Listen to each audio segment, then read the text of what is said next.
यह भाषण स्वामी विवेकानंद द्वारा 11 सितंबर 1893 को विश्व धर्म संसद, शिकागो, अमेरिका में दिया गया था। अमेरिकी भाइयों और बहनों, आपके इस स्नेहपूर्ण और जोरदार स्वागत से मेरा हृदय अपार हर्ष से भर गया है। आपको दुनिया की सबसे प्राचीन संत परंपरा की तरफ से धन्यवाद देता हूँ। आपको सभी धर्मों की जननी की तरफ से धन्यवाद देता हूँ और सभी जाति संप्रदाय के लाखों करोड़ों हिंदुओं की तरफ से आपका आभार व्यक्त करता हूँ।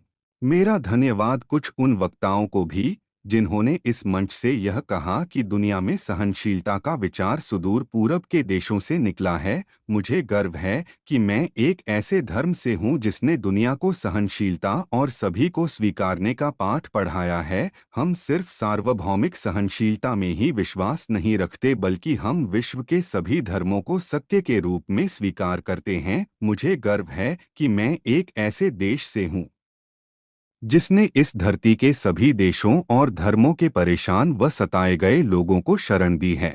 मुझे यह बताते हुए गर्व हो रहा है कि हमने अपने हृदय में उन इस्राएलियों की पवित्र स्मृतियां संजोकर रखी हैं जिनके पवित्र धार्मिक स्थल को रोमन हमलावरों ने तोड़कर खंडहर बना दिया था और तब उन्होंने दक्षिण भारत में शरण ली थी। मुझे इस बात का गर्व है कि मैं एक ऐसे धर्म से हूं जिसने महान पारसी धर्म के लोगों को शरण दी और अब भी उन्हें पाल पोस रहा है। भाइयों, मैं आपको वैदिक मंत्रों की कुछ पंक्तियां सुनाना चाहूंगा जिसे मैंने बचपन से याद किया और दोहराया है। इनको करोड़ों लोगों द्वारा हर दिन दोहराया जाता है।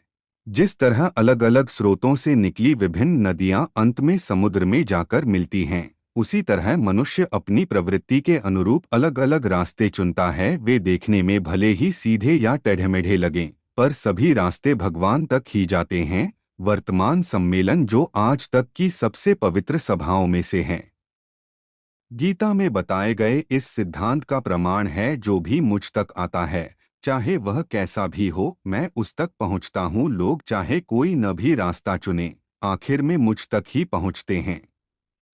सांप्रदायिकता, कट्टरता और हठधर्मिता लंबे समय से इस सुंदर धरती को अपने शिकंजों में जकड़े हुए हैं। इन्होंने धरती को हिंसा से भर दिया है।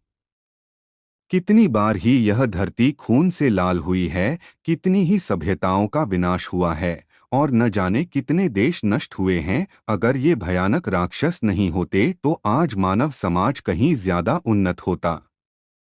लेकिन अब उनका समय पूरा हो चुका है। मुझे पूरी उम्मीद है कि आज इस सम्मेलन का शंखनाद सभी हठधर्मिताओं, हर तरह के दुखों और सभी मनुष्यों के बीच की दुर्भावनाओं का विनाश करेगा।